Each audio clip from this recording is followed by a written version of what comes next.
Somewhere along the coast of Wales, there once existed a small group of islands. They were mysterious islands, often believed to be magical. Some were mountainous and craggy, others only undulated from high to low levels, from hillside to valley. The islands had few visitors, for the journeys across the seas to these islands were often treacherous, and the islands around them moody and the pathways unclear. It is said that many ships had vanished in the rough waters and never returned home to Wales. And when ships did return, the sailors refrained from venturing again to the islands, for they feared the mighty waves and the great anger of the choppy seas.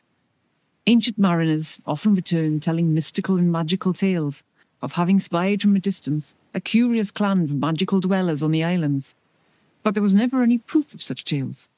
As time went by, the islands faded and vanished, and the tales of the magic islands were soon forgotten, seemingly forever, until one day, it was a different day, a magical day, a day when anything might happen, but there was no way of knowing, for the magic may have been caused by a sprinkle of magic dust in the air, or by the piping of a tune, or the tinkling of bells created by some far-off magical forces.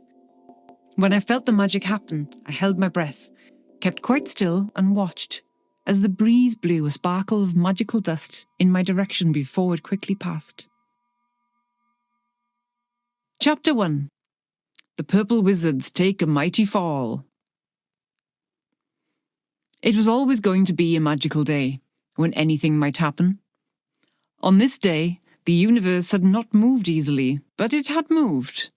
It had only shifted very slightly, and it had done so because something, somewhere in the heavens, had been pushed awkwardly out of its place. Something had also shattered the silence of the universe with a thunderous roar and a bang, as the noise of it all had hit Earth. But what could have caused the sudden mad movement, and what had flashed down from the heavens? New visitors to planet Earth had appeared at an eerie midnight hour, but who were they? They were wizards, though they were not just ordinary wizards. They were purple wizards. The purple wizards were not wise wizards, for they were ridiculous, selfish, greedy, mischievous, very wicked wizards. Can you keep a secret? Yes?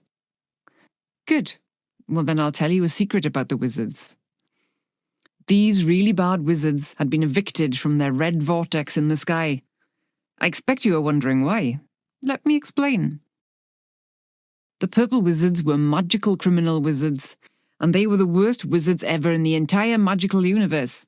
They had landed somewhere in a world that they had never been to nor had ever seen before. They landed in a heap on a sandy beach at Whitestone Town in Wales. One wizard had become flattened against the body of another. Splat! Crunch! Ouch! How uncomfortable it must have felt to be all squashed and squishy, squidgy and squashy. They unscrambled, puffed themselves back into shape and shouted in anger. So this is planet Earth, is it? It must be. It has to be. Move yourself, cranky creep lickspittle. Get off me, loopy-loo boondoggle. Your big toe is up my nose, noodle-doodle hornswaggle. Go away, batty-butty barbinagion. Lift yourself up, willy-nilly kerfuffle.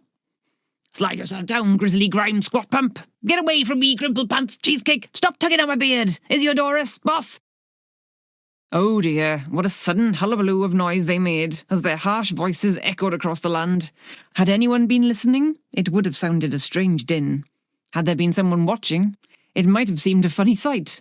However, it was a dark midnight hour, and everyone who lived nearby in Whitestone Town was fast asleep, apart from the purple wizards, for they were wide awake.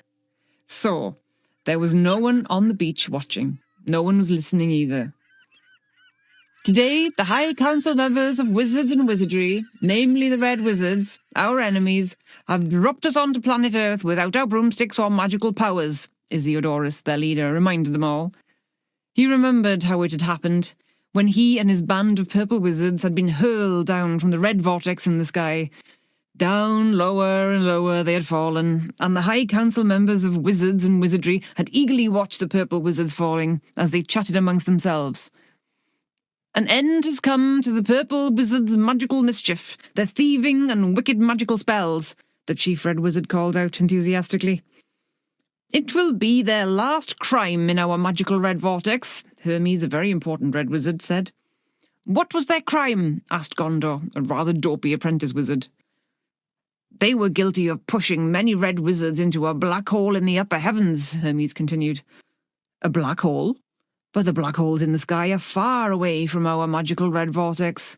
How did they capture those red wizards and take them over to the black holes? Well, they tied all our magical broomsticks into one long pole, then stuck the poor captured red wizards to these poles with something called superglue, found floating around in tubes in the sky, Hermes explained gruffly. Superglue? How odd. What happened next? The apprentice asked. The long pole with the red wizards aboard shot up and up across the heavens and into space. And then the poor captured red wizards dived with great speed straight into a massive black hole, of which there are many in the far, distant heavens. Because they were all sucked into the black mass, we have no idea how to rescue them, Hermes explained, quite distraught. He hung his head sadly. In fact, those red wizards are still spinning around and around. Even light cannot escape the mass of the black hole, so we really don't know what to do about it all, he complained desperately.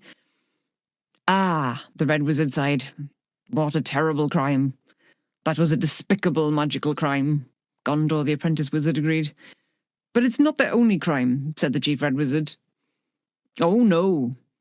The purple wizards were also guilty of stealing the great golden wishing chalice, Hermes added. You may know their leader as Isiodorus, sometimes called Boss. He's the worst of the bunch. The red wizards nodded as Hermes continued.